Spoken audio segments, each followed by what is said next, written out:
परिचय। झूला बहुत मजेदार है मेघा, तुम्हें क्या लगता है? तुम ठीक कह रही हो विधि, एक झूले का ऊपर और नीचे जाना सचमुच एक अच्छा एहसास है। लेकिन ये और भी मजेदार होता यदि हम दोनों एक साथ ऊपर और नीचे जाते। हम जाएंगे, लेकिन 3 चक्कर के बाद, क्योंकि हमारी गति एक सी नहीं है। क्या तुमने ये पता लगाने के लिए अपनी पसंदीदा गणितीय अवधारणा का प्रयोग किया है मेघा? हाँ विधि, मैंने महत्तम समापवर्तक का प्रयोग किया है। बच्चों, इस पाठ में आप गुणनखंडों, गुणजों, महत्तम समापवर्तक, लघुत्तम समापवर्तक एवं विभाज्यता के नियम को समझेंगे। उद्देश्य। इस पाठ के अंत में आप निम्न करने में सक्षम हो जाएंगे: एक संख्या के गुणनखंड एवं गुणज निकालना, गुणनखंडों एवं गुणजों के गुणों की व्याख्या करना, संख्याओं का अभाज्य, भाज्य, सम एवं विषम के रूप में वर्गीकरण करना, संख्याओं की विभाज्यता की जांच करना, संख्याओं को उनके अभाज्य गुणनखंडों के रूप में व्यक्त करना, मा सा पा यानी महत्तम समापवर्तक एवं ला सा पा यानी लघुत्तम समापवर्तक की गणना करना, गुणनखंड एवं गुणज। माली हीरालाल श्रीमती शर्मा के बगीचे में 8 गुलाब के पौधों की एक आयताकार पैटर्न बनाना चाहता है। वह प्रत्येक पंक्ति में गुलाब के पौधों की एक समान संख्या, एक या अधिक पंक्तियों में बोने की योजना बनाता है। आइए हर संभव पैटर्न को देखते हैं जिसमें हीरालाल आयताकार पैटर्न बना सकता है। हीरालाल एक एकल क्षैतिज पंक्ति में सभी 8 गुलाब के पौधों को लगा सकता है। बारी बारी से वह प्रत्येक पंक्ति में 4 गुलाब के पौधे रखकर उन्हें 2 क्षैतिज पंक्तियों में लगा सकता है। वह प्रत्येक पंक्ति में 2 गुलाब के पौधे रखकर उन्हें 4 क्षैतिज पंक्तियों में भी लगा सकता है। एक और व्यवस्थापन संभव है। वह प्रत्येक पंक्ति में 1 गुलाब का पौधा रखकर 8 पंक्तियां बना सकता है। इस प्रकार गुलाब के पौधों के 4 संभव व्यवस्थापन हैं। आइए इन पैटर्न को निम्न संख्या अनुसार व्यक्त करते हैं। बाईं तरफ की संख्याएं पंक्तियों को दर्शाती हैं एवं दाईं ओर की संख्याएं प्रत्येक पंक्ति में गुलाब के पौधों को दर्शाती हैं। संख्याएं 1, 2, 4 एवं 8 को पूर्णतया विभाजित करती हैं तथा कोई शेष नहीं बचता है, अतः वे 8 के गुणनखंड हैं। एक संख्या के गुणनखंड वे संख्याएं होती हैं जो उस संख्या को पूर्ण रूप से विभाजित करती हैं। आइए अब 8 और 12 के गुणनखंडों की सूची बनाते हैं। 1, 2, 4 और 8 के गुणनखंड हैं। 1, 2, 3, 4, 6 और 12 के गुणनखंड हैं। अब 8 और 12 के गुणनखंडों की तुलना करते हैं। आप क्या देखते हैं? 1, 2 और 4, 8 और 12 दोनों के गुणनखंड हैं, अतः 1, 2 और 4 8 और 12 के सार्वगुणनखंड हैं। आइए एक और संख्या 7 के गुणनखंड निकालते हैं। 1 और 7 के गुणनखंड हैं। 7 और 8 एवं 7 और 12 के सार्वगुणनखंड क्या हैं? 7 और 8 के बीच का केवल एक सार्वगुणनखंड 1 है। इसी प्रकार 7 और 12 के बीच केवल एक सार्वगुणनखंड एक है। यदि कोई दो संख्याओं के बीच का केवल एक सार्वगुणनखंड एक है, तब संख्याओं को सह अभाज्य संख्याओं के नाम से जाना जाता है। अतः 7 और 8 सह अभाज्य हैं। इसी प्रकार 7 और 12 सह अभाज्य हैं। उदाहरण में हम पैटर्न का वर्णन निम्न प्रकार से संख्यानुसार करते हैं। इन सभी व्यंजकों का गुणनफल 8 प्राप्त होता है। अतः 8 1 2 4 और 8 का गुणज है। एक संख्या का गुणज एक संख्या का एक दूसरी संख्या से गुणनफल के बराबर होता है। आइए 4 का गुणज निकालते हैं। 4 8 12 16 20 24 28 32 इत्यादि। आइए 12 के गुणज देखते हैं। 12 24 36 48 60 इत्यादि। 4 और 12 के गुणजों की तुलना कीजिए। आपको क्या प्राप्त होता है? 12 के सभी गुणज 4 के भी गुणज हैं। ऐसा इसलिए है क्योंकि 12 खुद 4 का एक गुणज है। अतः 4 और 12 के सार्वगुणज 12, 24, 36 इत्यादि हैं। आइए अब 5 के गुणजों को देखते हैं। 5, 10, 15, 20, 25, 30, 35, 40, 45, 50, 55, 60 इत्यादि। 4, 5 और 12 के सार्वगुणज क्या हैं? 4, 5 और 12 का प्रथम सार्वगुणज 60 है। 4, 5 और 12 के अन्य सार्वगुणज 60 के सार्वगुणज हैं। गुणनखंडों और गुणजों के गुण। संख्याओं के गुणनखंडों और गुणजों के कुछ विशिष्ट गुण होते हैं। एक को जिस संख्या से गुणा किया जाता है वही संख्या प्राप्त होती है। जैसे 1 गुणा 2 बराबर 2 प्राप्त होता है। 1 गुणा 3 बराबर 3। 1 गुणा 4 बराबर 4। 1 गुणा 5 बराबर 5 प्राप्त होता है। 1 प्रत्येक संख्या को पूर्ण रूप से विभाजित करता है। अतः 1 प्रत्येक संख्या का एक गुणनखंड है। प्रत्येक संख्या खुद को पूर्ण रूप से विभाजित करती है। जैसे 2 भाग 2 करने पर 1 प्राप्त होता है। 3 भाग 3 बराबर 1। 4 भाग 4 बराबर 1। अतः एक संख्या खुद का एक गुणनखंड होती है। एक संख्या को पूर्ण रूप से विभाजित करने वाली सबसे बड़ी संख्या वह खुद होती है। 2 को पूर्ण रूप से विभाजित करने वाली सबसे बड़ी संख्या 2 है।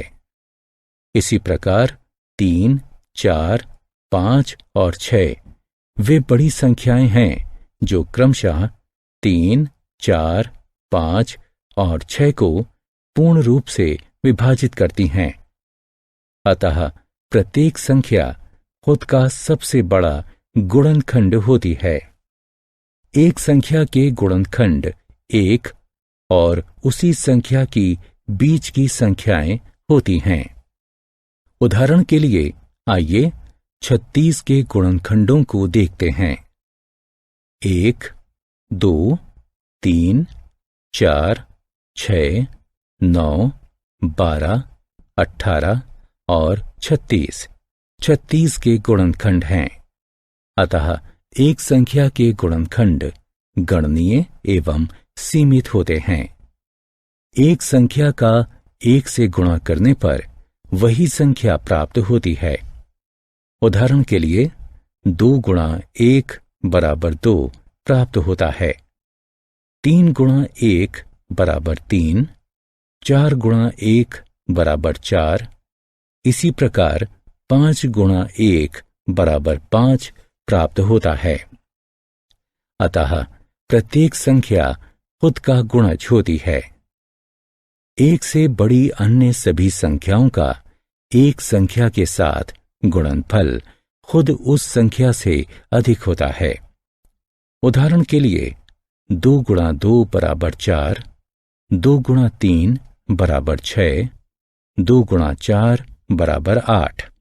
अतः प्रत्येक संख्या स्वयं की सबसे छोटी गुणज होती है।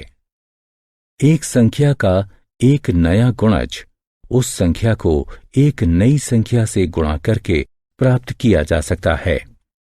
उदाहरण के लिए 9 गुणा 1 बराबर 9, 9 गुणा 2 बराबर 18, 9 गुणा 3 बराबर 27, 9 गुणा 4 बराबर 36 इत्यादि। अतः एक संख्या के गुणज अगणनीय एवं असीमित होते हैं। संख्याओं का वर्गीकरण। संख्याओं को निम्न प्रकार से वर्गीकृत किया जा सकता है: अभाज्य, भाज्य, सम और विषम। आइए उन्हें एक एक करके देखते हैं। संख्या 7 पर विचार करते हैं। चलिए इसके गुणनखंडों की सूची बनाते हैं। आइए कुछ और संख्याओं एवं उनके गुणनखंडों को देखते हैं। इन संख्याओं के बीच क्या समानता है? इन सभी संख्याओं के केवल 2 गुणनखंड हैं, एक और वो संख्या खुद। वह संख्याएं जिनके केवल 2 गुणनखंड होते हैं, यानी एक और वो संख्या खुद, अभाज्य संख्याएं कहलाती हैं। एक अद्वितीय संख्या है जिसका केवल एक ही गुणनखंड होता है, एक या वो संख्या खुद। इरातोस्थीन्स नामक एक यूनानी गणितज्ञ ने 1 से 100 के बीच की अभाज्य संख्याओं का पता लगाने के लिए एक सरल विधि तैयार की थी। चलिए इस विधि को देखते हैं। हम 10 कॉलम की एक तालिका बनाते हैं। प्रथम कॉलम में हम 1 से लेकर 10 तक की संख्याओं की सूची रखते हैं। दूसरी तालिका में हम 11 से लेकर 20 तक की संख्याओं की सूची रखते हैं। आगे भी इसी प्रकार संख्याएं रखते हैं। इस प्रकार अंतिम कॉलम में हम 91 से लेकर 100 तक की संख्याओं को रखते हैं। हम उन संख्याओं को काट देते हैं जो अभाज्य नहीं हैं एवं उन संख्याओं पर घेरा बनाते हैं जो अभाज्य हैं। 1 अभाज्य नहीं है क्योंकि इसका केवल एक गुणनखंड है, हम इसे काट देते हैं। 2 एक अभाज्य संख्या है क्योंकि इसके ठीक 2 गुणनखंड हैं, हम इस पर एक घेरा बनाते हैं। हम 2 के सभी गुणजों को काट देते हैं। 3 अभाज्य है, हम इसके चारों तरफ एक घेरा बनाते हैं। हम 3 के सभी गुणजों को काट देते हैं। हम यह प्रक्रिया तब तक जारी रखते हैं जब तक कि 1 से लेकर 100 तक की सभी संख्याओं पर घेरा न लग जाए या फिर उन्हें काट न दिया जाए। इस तालिका को इरातोस्थीन्स की छलनी कहा जाता है। घेरा लगी हुई संख्याएं अभाज्य संख्याएं हैं। 1 से 100 के बीच 25 अभाज्य संख्याएं हैं। 2 सबसे छोटी अभाज्य संख्या हैं। 2 को छोड़कर सभी अभाज्य संख्याएं विषम हैं। अभाज्य संख्याओं के युग्म 2 अभाज्य संख्याएं हैं जिनका अंतर 2 होता है। आइए कुछ और संख्याओं और उनके गुणनखंडों को देखते हैं। इन सभी संख्याओं के 2 से अधिक गुणनखंड हैं। वे संख्याएं जिनके 2 या 2 से अधिक गुणनखंड होते हैं भाज्य संख्याएं कहलाती हैं। एक अद्वितीय संख्या है। यह ना तो अभाज्य है और ना ही भाज्य। इसका केवल एक गुणनखंड होता है, एक यानी वो संख्या खुद। आइए इराटोस्थीन्स की छलनी पर पुनः विचार करते हैं। एक को छोड़कर काटी गई सभी संख्याएं भाज्य संख्याएं हैं। 1 और 100 के बीच 74 भाज्य संख्याएं हैं। वे संख्याएं जो 2, 4, 6, 8 और 0 पर समाप्त होती हैं सम संख्या कहलाती हैं। सभी सम संख्याएं 2 से पूर्णतया विभाज्य होती हैं। सभी सम संख्याएं 2 की गुणज होती हैं। 2 को छोड़कर सभी सम संख्याएं भाज्य संख्याएं होती हैं। संख्याएं जो 1, 3, 5, 7, 9 पर समाप्त होती हैं विषम संख्याएं कहलाती हैं। विषम संख्याएं 2 से विभाज्य नहीं होती हैं।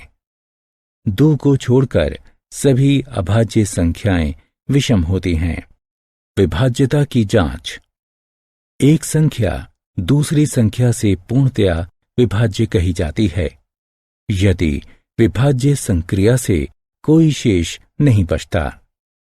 हालांकि वास्तविक विभाजन द्वारा विभाज्यता का निर्धारण करने में काफी समय लगता है।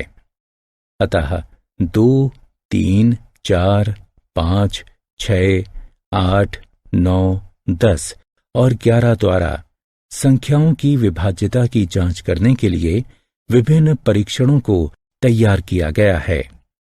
आइए एक एक करके उन्हें देखते हैं। कुछ संख्याओं पर विचार करते हैं। 40, 34, 78, 36, 32। आइए इन्हें 2 से विभाजित करते हैं। 2 इन सभी संख्याओं को पूर्ण रूप से विभाजित करता है एवं कोई शेष नहीं बचता है। आइए कुछ और संख्याओं पर विचार करते हैं। 51, 45, 37, 79, 33। चलिए इन्हें भी 2 से विभाजित करते हैं। 2 इन सभी संख्याओं को पूर्ण रूप से विभाजित नहीं करता है तथा सभी स्थितियों में एक शेष बचता है। इससे यह स्पष्ट है कि सभी सम संख्याएं यानी वे संख्याएं जो 2, 4, 6, 8 या 0 पर समाप्त होती हैं वे 2 से विभाज्य होती हैं। चलिए कुछ और संख्याओं पर विचार करते हैं। 27, 36, 45, 54, 63। आइए इन्हें 3 और 9 से विभाजित करते हैं। 3 और 9 उन्हें पूर्ण रूप से विभाजित करते हैं और कोई शेष नहीं बचता है। अब चलिए प्रत्येक संख्या के सभी आगे वाले अंकों को जोड़ते हैं। आप क्या प्राप्त करते हैं? प्रत्येक योगफल 3 और 9 से विभाज्य है। चलिए कुछ और संख्याओं पर विचार करते हैं। 76, 23, 53, 79, 41। आइए इन्हें 3 और 9 से विभाजित करते हैं। 3 और 9 उन्हें पूर्ण रूप से विभाजित नहीं करते। प्रत्येक संख्या के पहले अंकों को जोड़िए। आप क्या प्राप्त करते हैं? योगफल 3 और 9 से विभाजित नहीं है। अतः हम कह सकते हैं कि यदि एक संख्या के अंकों का योगफल 3 का एक गुणज है तब संख्या 3 से विभाजित होती है। यदि एक संख्या के अंकों का योगफल 9 का एक गुणज है तब संख्या 9 से विभाजित होती है। चलिए कुछ और संख्याओं पर विचार करते हैं। 1248, 4336, 5424, 6456, 8768। आइए इन्हें 4 और 8 से विभाजित करते हैं। 4 और 8 इन्हें पूर्णतया विभाजित करते हैं और कोई शेष नहीं बचता है। इन संख्याओं के अंतिम 2 अंकों पर विचार कीजिए। 48, 36, 24, 56, 68। अंतिम 2 अंक ऐसी संख्या का निर्माण करते हैं जो 4 से विभाजित होती है। चलिए अब संख्याओं के अंतिम 3 अंकों पर विचार करते हैं। 248, 336, 424, 456, 768। अंतिम 3 अंक ऐसी संख्या का निर्माण करते हैं जो 8 से विभाजित होती है। अतः हम कह सकते हैं कि यदि एक संख्या के अंतिम 2 अंक एक ऐसी संख्या का निर्माण करते हैं जो 4 से विभाजित हो, तब वह संख्या 4 से विभाजित होती है। और यदि एक संख्या के अंतिम 3 अंक एक ऐसी संख्या का निर्माण करते हैं जो 8 से विभाजित हो, तब वह संख्या 8 से विभाजित होती है। चलिए कुछ और संख्याओं पर विचार करते हैं। 20, 35, 45, 50, 60। आइए इन्हें 5 से विभाजित करते हैं। 5 इन सभी को पूर्ण रूप से विभाजित करता है। अब संख्याओं के अंतिम अंकों को देखिए। वे या तो 5 हैं या 0 हैं। इन संख्याओं पर विचार करते हैं। 90, 50, 60, 70, 40। आइए इन्हें 10 से विभाजित करते हैं। 10 इन्हें पूर्ण रूप से विभाजित करता है। सभी संख्याएं जो 10 से विभाज्य हैं, वे 0 पर समाप्त होती हैं। कुछ और संख्याओं पर विचार करते हैं। 46, 73, 89, 72, 51। ये संख्याएं न तो 5 से विभाज्य हैं और न ही 10 से। इनमें से कोई भी 5 या 0 पर समाप्त नहीं होती है। अतः हम कह सकते हैं कि यदि एक संख्या के अंतिम अंक 5 हों या 0 हो, तब वह संख्या 5 से विभाज्य होती है। और यदि एक संख्या का अंतिम अंक 0 है, तब वह संख्या 10 से विभाजित होती है। चलिए अब कुछ और संख्याओं पर विचार किया जाए। 9383, 7986, 8382।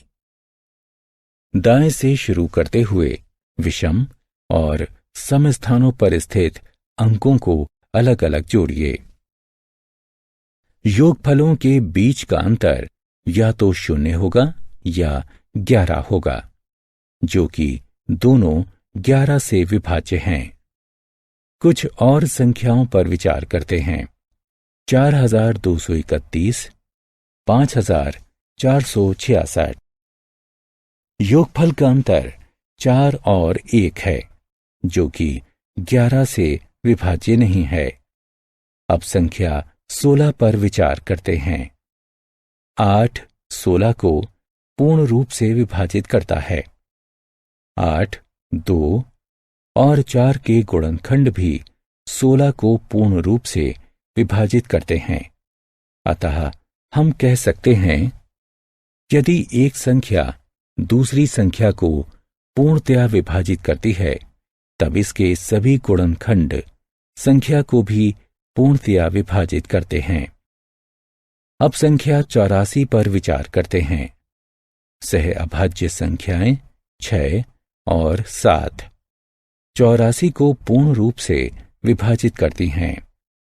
उनका गुणनफल 42 भी 84 को पूर्ण रूप से विभाजित करता है। अतः यदि दो सह अभाज्य संख्याएं एक दूसरी संख्या को पूर्ण रूप से विभाजित करती हैं, तब उनका गुणनफल भी संख्या को पूर्ण रूप से विभाजित करता है। संख्याओं 45 और 54 पर विचार करते हैं। 9 दोनों को पूर्ण रूप से विभाजित करता है। 45 और 54 के योगफल पर विचार करते हैं, जो कि 99 है। 9 99 को भी पूर्ण रूप से विभाजित करता है। अतः ये सत्य है कि यदि एक संख्या दो संख्याओं को पूर्णतया विभाजित करती है, तब ये उनके योगफल को भी पूर्णतया विभाजित करती है। अब संख्याओं 24 और 64 पर विचार करते हैं। 8 दोनों को पूर्ण रूप से विभाजित करता है। 64 और 24 के व्यवकलन पर विचार करते हैं, जो कि 40 है। 8 40 को भी पूर्ण रूप से विभाजित करता है। अतः यदि एक संख्या दो संख्याओं को पूर्णतया विभाजित करती है, तब ये उनके व्यवकलन को भी पूर्णतया विभाजित करती है। अभाज्य गुणनखंडन। एक संख्या का गुणनखंडन एक संख्या को उसके गुणनखंड के रूप में व्यक्त करना है। इस प्रकार 48 को 12 गुणा 4 के रूप में व्यक्त करना गुणनखंडन है। इसी प्रकार 6 को 3 गुणा 2 के रूप में लिखना भी गुणनखंडन है। लेकिन दोनों के बीच एक अंतर है। 48 के गुणनखंड भाज्य हैं, जबकि 6 के गुणनखंड अभाज्य हैं। एक संख्या को उसके अभाज्य गुणनखंडों के गुणनफल के रूप में व्यक्त करना अभाज्य गुणनखंडन कहलाता है। आइए कुछ संख्याओं पर अभाज्य गुणनखंडन का प्रदर्शन करते हैं। 48 बराबर 12 गुणे 4। 12 3 गुणे 4 है, इसलिए 48 को 3 गुणे 4 गुणे 4 के रूप में गुणनखंडित किया जा सकता है। 4 2 गुणा 2 है, इसलिए 48 को 3 गुणे 2 गुणे 2 गुणे 2 गुणे 2 के रूप में गुणनखंडित किया जा सकता है। 48 को अब उसके अभाज्य गुणनखंडों में व्यक्त किया गया है। अभाज्य गुणनखंडनों को गुणनखंड वृक्ष की सहायता से चित्रीय रूप में भी व्यक्त किया जा सकता है। अभाज्य संख्याओं से विभाजन की पुनरावृत्ति करते हुए बड़ी संख्याओं को अभाज्य गुणनखंडित किया जाता है, जब तक कि भागफल खुद अभाज्य संख्या प्राप्त नहीं हो जाता। आइए विभाजन विधि द्वारा 430 का अभाज्य गुणनखंडन करते हैं। सर्वप्रथम हम 430 को अभाज्य गुणनखंड 2 से विभाजित करते हैं। तत्पश्चात हम भागफल 215 को अभाज्य गुणनखंड 5 से विभाजित करते हैं एवं भागफल 43 प्राप्त करते हैं। चूंकि 43 एक अभाज्य गुणनखंड है, 43 से विभाजित करने पर भागफल 1 प्राप्त होता है। 430 को अभाज्य गुणनखंडों के गुणन के रूप में व्यक्त कीजिए। अभाज्य गुणनखंडनों के प्रयोग। अभाज्य गुणनखंडन 2 महत्वपूर्ण प्रयोगों के लिए लिया जाता है। वे निम्न की गणना करने के लिए हैं। मा सा पा यानी महत्तम समापवर्तक एवं ला सा पा यानी लघुत्तम समापवर्तक। मा सा पा महत्तम समापवर्तक। महत्तम समापवर्तक यानी मा सा पा 2 या अधिक संख्याओं के सभी सार्वगुणनखंडों में सबसे बड़ा गुणनखंड होता है। आइए 12, 15 एवं 18 का मासापा निकालते हैं। 12 बराबर 3 गुणे 4, 15 बराबर 3 गुणे 5, 18 बराबर 3 गुणे 6। यहाँ सार्वगुणनखंड 3 है, अतः 3, 12, 15 एवं 18 का मासापा है। आइए अब एक अभाज्य गुणनखंडन के प्रयोग से 36, 45 एवं 90 का मासापा ज्ञात करते हैं। 36 बराबर 3 गुणे 3 गुणे 2 गुणे 2, 45 बराबर 3 गुणे 3 गुणे 5, 90 बराबर 3 गुणे 3 गुणे 2 गुणे 5। 36, 45 एवं 90 के अभाज्य गुणनखंडों का बारीक निरीक्षण हमें ये बताता है कि सभी तीनों संख्याओं में 3 गुणा 3 मौजूद है, अतः 3 गुणा 3 बराबर 9। 36, 45 एवं 90 का मासापा है। आइए एक वास्तविक जीवन की परिस्थितियों को देखते हैं जहां मासापा का प्रयोग किया जाता है। एक आदमी एक ही रस्सी से 40, 65 और 80 फीट गहरे 3 कुओं की गहराई मापना चाहता है। रस्सी की अधिकतम लंबाई क्या होनी चाहिए जो तीनों कुओं की गहराई को मापने के लिए पूर्णतया पर्याप्त हो? 3 कुओं की गहराई मापने के लिए रस्सी की लंबाई को तीनों गहराइयों का गुणनखंड होना चाहिए। इसके अतिरिक्त इसे मासापा होना चाहिए ताकि गहराई को प्रयत्नों की न्यूनतम संख्या में मापा जा सके। आइए 3 गहराइयों को उनके अभाज्य गुणनखंडों में व्यक्त करते हैं। 40 बराबर 2 गुणे 2 गुणे 2 गुणे 5, 65 बराबर 13 गुणे 5, 80 बराबर 2 गुणे 2 गुणे 2 गुणे 2 गुणे 5। मासापा बराबर 5 है, अतः रस्सी की लंबाई 5 फीट होनी चाहिए। लासापा लघुत्तम समापवर्तक। लघुत्तम समापवर्तक लासापा 2 या अधिक संख्याओं के सभी सार्वगुणनखंडों में सबसे छोटा गुणनखंड होता है।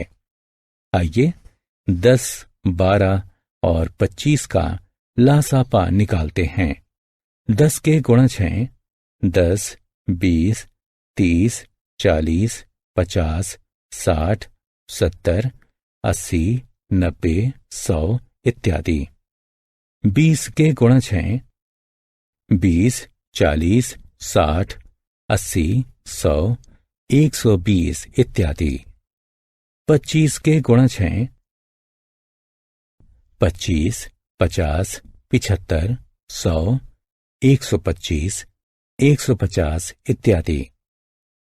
10, 20 और 25 का प्रथम सार्वगुणज 100 है, अतः 10, 20 और 25 का लासापा 100 है। लासापा की गणना करने की सबसे सरलतम विधि अभाज्य गुणनखंडन विधि है। आइए 16, 24 और 32 के लासापा की गणना करने की विधि का प्रयोग करते हैं।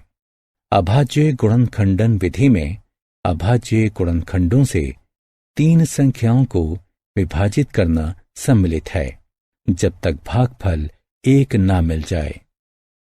आइए हम सबसे छोटे अभाज्य गुणनखंड से शुरू करते हैं जो कि 3 में से एक संख्या को विभाजित करता है। 2 सबसे छोटी अभाज्य संख्याएं हैं जो 16, 24 और 32 को विभाजित करती है।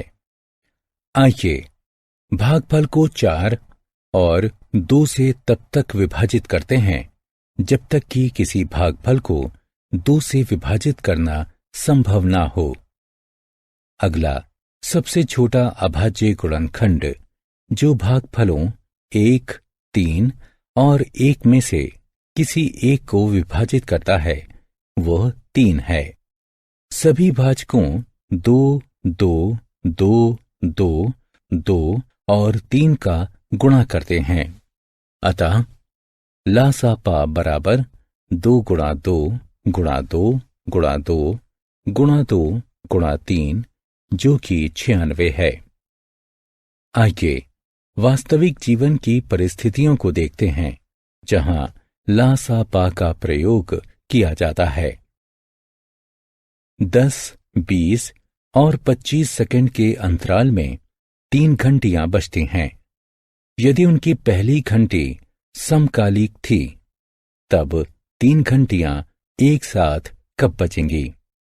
समय जिसमें 3 घंटियां एक साथ बजती हैं वह 10, 20 और 25 का एक गुणज होना चाहिए। समय भी न्यूनतम होना चाहिए जिसमें सिंक्रोनाइज घंटी बजती होगी।